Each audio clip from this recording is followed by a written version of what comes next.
आऊज़ु बिल्लाहि मिनश्शैतानिर्रजीम बिस्मिल्लाहिर्रहमानिर्रहीम। मुअज़्ज़ज़ मोहतरम ख़वातीन व हज़रात, तलबा व तालिबात, आज की गुफ्तगू में हम मक्की और मदनी सूरतों की खुसूसियात बयान कर रहे हैं। गुफ्तगू की मेन हेडिंग्स पर एक नज़र डाल लीजिए। सबसे पहले हम मक्की सूरतों की तारीफ़ बयान करेंगे, फिर मदनी सूरतों की तारीफ़ बयान करेंगे कि मक्की सूरतों और मदनी सूरतों की तारीफ़ क्या है। उसके बाद मक्की दौर का पस मंज़र बयान होगा और फिर मक्की सूरतों की इम्तियाजी खुसूसियात बयान होंगी। फिर मदनी दौर का पस मंज़र बयान होगा और मदनी सूरतों की इम्तियाजी खुसूसियात बयान होंगी। अब हम अपनी गुफ्तगू का बाकायदा आगाज़ करते हैं। कुरान मजीद के नुज़ूल के दो अदवार हैं, एक मक्की और दूसरा मदनी।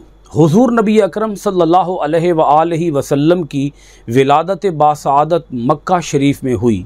40 साल की उम्र मुबारक में आप सल्लल्लाहु अलैहि वसल्लम ने नबुव्वत का ऐलान किया। ऐलान नबुव्वत के बाद आप सल्लल्लाहु अलैहि वसल्लम 13 साल मक्का में मुकीम रहे और इस 13 साला दौर को मक्की दौर कहा जाता है। और फिर आप सल्लल्लाहु अलैहि वसल्लम अल्लाह के हुक्म से मदीना शरीफ की तरफ हिजरत फरमा गए। हिजरत के बाद का दौर जो कि 10 सालों पर मुश्तमिल है, ये 10 साला दौर मदनी दौर कहलाता है। मक्की दौर तकरीबन 12 साल 5 माह और 13 दिन पर मुहीत है, जिसे तकरीबन 13 साल का अरसा कहा जाता है, जबकि मदनी दौर 9 साल 9 माह और 9 दिन पर मुश्तमिल है, जिसे तकरीबन 10 साल का अरसा कहा जाता है। इस तरह हुज़ूर नबी अकरम सल्लल्लाहु अलैहि वसल्लम पर कुरान मजीद के नुज़ूल की मजमूई मुद्दत 22 साल 2 माह 22 दिन बनती है, जिसे तकरीबन 23 साल का अरसा कहा जाता है। गुफ्तगू के इब्तिदाइये के बाद अब मक्की सूरतों की तारीफ़ सुनिएगा। कुरान मजीद की वो सूरतें और आयात जो हिजरत मदीना से पहले नाज़िल हुई, खा मक्का में नाज़िल हुई हों या किसी भी दूसरे मकाम पर, मक्की सूरतें कहलाती हैं। मदनी सूरतों की तारीफ़, कुरान मजीद की वो सूरतें और आयात जो हिजरत मदीना के बाद नाज़िल हुई, खा मदीना मुनव्वरा में नाज़िल हुई हों या किसी भी दूसरे मकाम पर, मदनी सूरतें कहलाती हैं। मक्की दौर का पस मंज़र, हुज़ूर नबी अकरम सल्लल्लाहु अलैहि वसल्लम ने मक्का मुकरमा में ऐलान नबुव्वत के बाद 13 साल गुजारे। अभी आपके सामने मैं जो मक्की दौर का पस मंज़र बयान कर रहा हूँ, वो इसलिए बयान कर रहा हूँ कि मक्की सूरतों की खुसूसियात जब आप पढ़ेंगे तो आप अंदाज़ा लगा पाएंगे कि मक्की सूरतों के अंदर जो मज़ामीन बयान हुए, उन मज़ामीन का पस मंज़र क्या था। मक्की दौर के दौरान आप सल्लल्लाहु अलैहि वसल्लम को बेहद मुश्किलात का सामना करना पड़ा, क्योंकि अपने जाने पहचाने लोग जिनसे आप सल्लल्लाहु अलैहि वसल्लम को उम्मीद थी कि वो आप सल्लल्लाहु अलैहि वसल्लम की दावत को सुनकर आप पर ईमान लाएंगे, बेगाने हो गए। उन्हें तौहीद की दावत सुनना गवारा ना था, इसलिए कि वो शिर्क की बीमारी में मुब्तला थे। उन्होंने निहायत सोच विचार के बाद फ़ैसला किया कि वो आप सल्लल्लाहु अलैहि वसल्लम की दावत हक़ को नहीं मानेंगे और आप सल्लल्लाहु अलैहि वसल्लम की मुखालफत जिस कदर उनसे हो सकेगी करेंगे। चुनांचे इस मुखालफत में वो लोग आप सल्लल्लाहु अलैहि वसल्लम की राह में कांटे बिछाते। आप सल्लल्लाहु अलैहि वसल्लम जब कुरान मजीद पढ़ते तो वो चीखते चिल्लाते ताकि लोग कुरान न सुने। जो लोग आप सल्लल्लाहु अलैहि वसल्लम पर ईमान लाते थे उन्हें मारते पीटते। ये 13 साल का ज़माना इंतहाई मुश्किलात व मसाइब का ज़माना था। इस दौर में कुरान का जो हिस्सा नाज़िल हुआ उसमें आप सल्लल्लाहु अलैहि वसल्लम को सब्र की तलकीन की गई। इसके साथ ही तौहीद व रिसालत और आखिरत के मज़ामीन भी बयान किए गए। मक्की सूरतों की कुल तादाद 86 है। मक्की सूरतों की इम्तियाजी खुसूसियात, हुज़ूर नबी अकरम सल्लल्लाहु अलैहि वसल्लम ने ऐलान नबुव्वत के बाद 13 साल मक्का में गुजारे। मक्का में नाज़िल होने वाली 86 सूरतें जिन खुसूसियात की हामिल हैं वो दर्ज झैल हैं। नंबर 1, अकायद की तालीम। मक्की सूरतों में ज़्यादातर अकायद तौहीद, रिसालत, मलाइका, आसमानी कुतुब और आखरत के बारे में तालीम दी गई। ये इस्लामी नज़रियाती हुदूद का तायुन करती हैं। दूसरी खुसूसियत, बनी नौ इंसान से खिताब। मक्की आयात और सूरतों में आम तौर पर पूरी इंसानियत को मुखातब करते हुए या अय्युहन्नास के अल्फाज इस्तेमाल हुए हैं। नंबर 3, मुशरिकीन और कुफ़ार का रद्द। मक्की सूरतों में मुशरिकीन और कुफ़ार के बातिल अकायद का बड़ी खूबसूरती से रद्द किया गया है। शिरक करने और आखिरत का इनकार करने वालों की दलाइल से तरदीद की गई मुशरिकीन और कुफ़ार के तमाम झूठे ख्यालात को कुरान अपने मजबूत दलाइल से झुटलाता है और झूठ को साबित करता है। नंबर 4, मुआशरती आदाब और सब्र की तलकीन।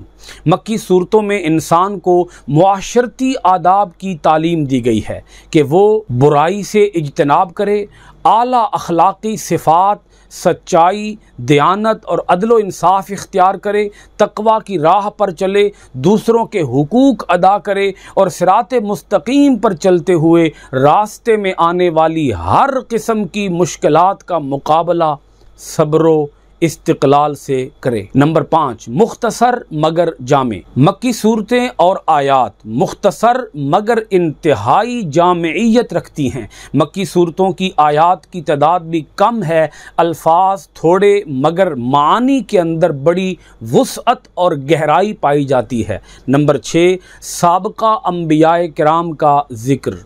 मक्की सूरतों में साबका अंबियाए किराम के हालात, वाक़यात बयान किए गए हैं ताकि दीन इस्लाम में नए दाखिल होने वाले मुसलमान अंबियाए किराम के नक्शे कदम पर चलते हुए मुश्किलात को बर्दाश्त करते हुए दीन इस्लाम की तबलीग के लिए सरगर्म अमल रहें। नंबर 7, हुरूफ मुक़त्तआत और सजदे।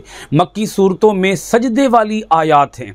सूरतुल बकरा और सूरह आले इमरान के अलावा तमाम सूरतें जिनमें हुरूफ मुक़त्तआत हैं सब मक्की हैं। हुरूफ मुक़त्तआत वो हुरूफ हैं जिनको अलग अलग करके पढ़ा जाता है, जैसे अलिफ, लाम, मीम, हा, मीम, काफ, हा, या, आइन, सौद, या, सीन वगैरह। नंबर 8, पेशगोइयाँ और कस्में। मक्की सूरतों में अल्लाह रब्बुल इज़्ज़त ने अपने कलाम को मजबूत और पुख्ता करने के लिए मुक़द्दस चीज़ों की कस्में उठाई हैं। पेशगोइयाँ और आने वाले हालात के मुताल्लिक़ ख़बरें दी गई हैं जो बाद में हरफ ब हरफ सच साबित हुई हैं। नंबर 9, क़यामत और इबरत की बातें। क़यामत का मंजर दोज़ख की आग और जहन्नमियों के अंजाम के साथ साथ साबका अंबियाए किराम की नाफरमान कौमों के इबरतनाक अंजाम का जिक्र भी मक्की सूरतों में किया गया है। मक्की सूरतों की आखिरी 10वीं खुसूसियत, कायनात पर गौर व फिक्र की दावत। अल्लाह ताला ने ईमान न लाने वाले लोगों को निज़ाम कायनात पर गौर व फिक्र की दावत दी है और ये भी बताया है कि ज़िंदगी और मौत का मालिक सिर्फ अल्लाह है और मौत बरहक है। अब आपकी खिदमत में मदनी दौर का पस मंज़र और फिर इसी तरह मदनी सूरतों की इम्तियाज़ी खुसूसियात बयान करूँगा। मदनी दौर का पस मंज़र। हिजरत के बाद जब आप सल्लल्लाहु अलैहि वसल्लम मदीना मुनव्वरा तशरीफ़ लाए तो सूरत हाल मुख्तलिफ थी। आप सल्लल्लाहु अलैहि वसल्लम की तशरीफ़ आवरी से कबल ही आप सल्लल्लाहु अलैहि वसल्लम की दावत हक़ यहाँ पहुँच गई और मदीना मुनव्वरा के कुछ लोग मुसलमान हो गए थे। हिजरत के बाद जब मुसलमानों की एक मुख्तसर जमात आप सल्लल्लाहु अलैहि वसल्लम की रहनुमाई में मक्का से हिजरत करके मदीना पहुँची तो आप सल्लल्लाहु अलैहि वसल्लम ने मुहाजिरीन व अंसार की मदद से एक इस्लामी रियासत कायम फरमाई। इस दौरान नई नई ज़रूरत के पेश नज़र जो सूरतें और आयतें नाज़िल हुईं उनमें मुआशरती, मुआशी और सियासी किस्म के मसाइल के साथ अल्लाह ताला की राह में माल खर्च करने की फजीलत, अदलो एहसान का हुक्म, तिजारत में लेन देन के अहकाम नाज़िल हुए और इसी ज़माने में कुफ़ार के साथ गज़वात भी हुए। लिहाजा जिहाद से मुताल्लिक़ आयात का नुज़ूल भी हुआ। इस्लाम का पहला ग़ज़वा बद्र कहलाता है, जो कि सन 2 हिजरी में पेश आया, और सबसे आखिरी ग़ज़वा तबूक कहलाता है, जो कि सन 9 हिजरी में पेश आया। इबादात में रोज़ा, ज़कात और हज भी फ़र्ज़ हुआ। हुज़ूर नबी अकरम सल्लल्लाहु अलैहि वसल्लम ने मदीना में 10 साल गुजारे। इस दौरान मुख्तलिफ़ मौक़े पर कुरान मजीद की आयतें और सूरतें नाज़िल होती रहीं। मदनी सूरतों की कुल तादाद 28 है। इस तरह कुल सूरतों की तादाद 114 है। मदनी सूरतों की इम्तियाज़ी खुसूसियात, हिजरत के बाद के हालात पहले से मुख्तलिफ होने के बाइस मदीना मुनव्वरा में नाज़िल होने वाली आयात और सूरतों में अहकामात की तफसील भी मुख्तलिफ है। मदनी सूरतों की चंद इम्तियाज़ी खुसूसियात दर्ज झैल हैं। नंबर 1, इबादत की तालीम। मदनी सूरतों में ज़्यादातर अहले ईमान को इबादात की तालीम दी गई है। नमाज, रोज़ा, हज और ज़कात के अहकाम बयान किए गए हैं। नंबर 2, अहले ईमान से खिताब। मदनी सूरतों में अहले ईमान को मुखातब करके उनकी हिदायत का एहतमाम किया गया है। यहाँ पर खिताब के लिए या अय्युहल्लज़ीना आमनू के अल्फाज इस्तेमाल किए गए हैं। नंबर 3, यहूदो निसारा का रद्द। मदनी सूरतों में ईसाइयों और यहूदियों के मन घड़त झूठे नज़रियात की तरदीद की गई है। नंबर 4, मुआशी और सियासी मसाइल। मदनी सूरतों में इंसानों के बाहमी मामलात की दुरुस्ती, आला मुआशरे के क़याम, ख़रीदो फ़रोख्त और तिजारत के मसाइल बयान किए गए हैं। सियासी तौर पर हुकूमत और अवाम के हुकूक व फ़राइज़ को भी मदनी सूरतों में बयान किया गया है, ताकि मिसाली इस्लामी रियासत का क़याम अमल में लाया जा सके। नंबर 5, तवील मगर सादगी का शाहकार। मदनी सूरतों की आयात की तादाद ज़्यादा है। आयात का अंदाज़ सादा है। बेहतरीन ज़िंदगी गुजारने के तरीके मदनी सूरतों के अंदर बयान किए गए हैं। नंबर 6, मकाम मुस्तफ़ा सल्लल्लाहु अलैहि वसल्लम का बयान। मदनी सूरतों में हुज़ूर नबी अकरम सल्लल्लाहु अलैहि वसल्लम की अज़मत व शान का बयान है। रसूलुल्लाह सल्लल्लाहु अलैहि वसल्लम की बारगाह के आदाब का ज़िक्र है, क्योंकि मक्की दौर के अंदर गलबा कुफ़ार का था। लिहाजा वहाँ हुजूर नबी अकरम सल्लल्लाहु अलैहि वसल्लम के अदब का हुक्म नहीं दिया गया। काफरों से अदब की क्या तवक्को की जा सकती थी। अल्लाह रब्बुल आलमीन ने मदनी सूरतों के अंदर हुजूर नबी अकरम सल्लल्लाहु अलैहि वसल्लम का अदब का हुक्म दिया है, क्योंकि अहले ईमान ही रसूल अकरम सल्लल्लाहु अलैहि वसल्लम का सही मानों में, हकीकी मानों में अदब कर सकते हैं। नंबर 7, मुनाफिकत और बुखल से इज्तनाब की तलकीन। मदनी सूरतों में मुनाफिकीन की हकीकत वाज़े की गई है। मस्जिद दर्रार को गिराने का हुक्म है और इनकी साजिशों को बेनकाब किया गया है। मुसलमानों को राह खुदा में खर्च करने की तलकीन की गई है।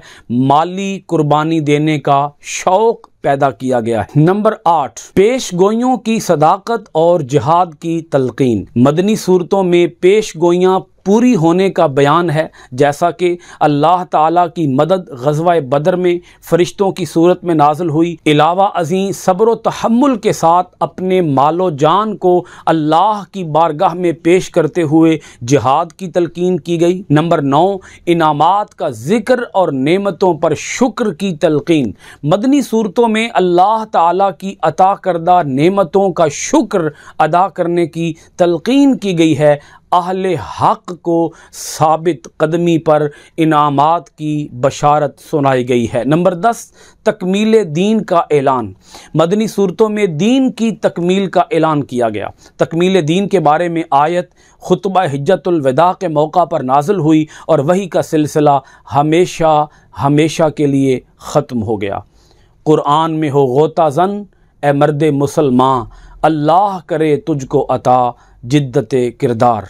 कुरान मजीद के अंदर अगर हम गौर व खौज़ करें, इसका मुतालिया डीपली करें और कुरान मजीद के मानी, मफ़ाहीम और मतालिब को समझ कर पढ़ें तो यकीनन अल्लाह रब्बुल इज़्ज़त हमारी दुनिया भी कामयाब फरमाएगा और हमारी आखरत भी कामयाब फरमाएगा। आज की गुफ्तगू में मक्की और मदनी सूरतों की मैंने खुसूसियात आपकी खिदमत में पेश की हैं। अल्लाह रब्बुल आलमीन इस सही को, इस कोशिश और कावश को अपनी बारगाह आलिया में कबूल और मंजूर फरमाए। आप सब हजरात का बहुत शुक्रिया। अस्सलामु अलैकुम व रहमतुल्लाहि व बरकातुहू।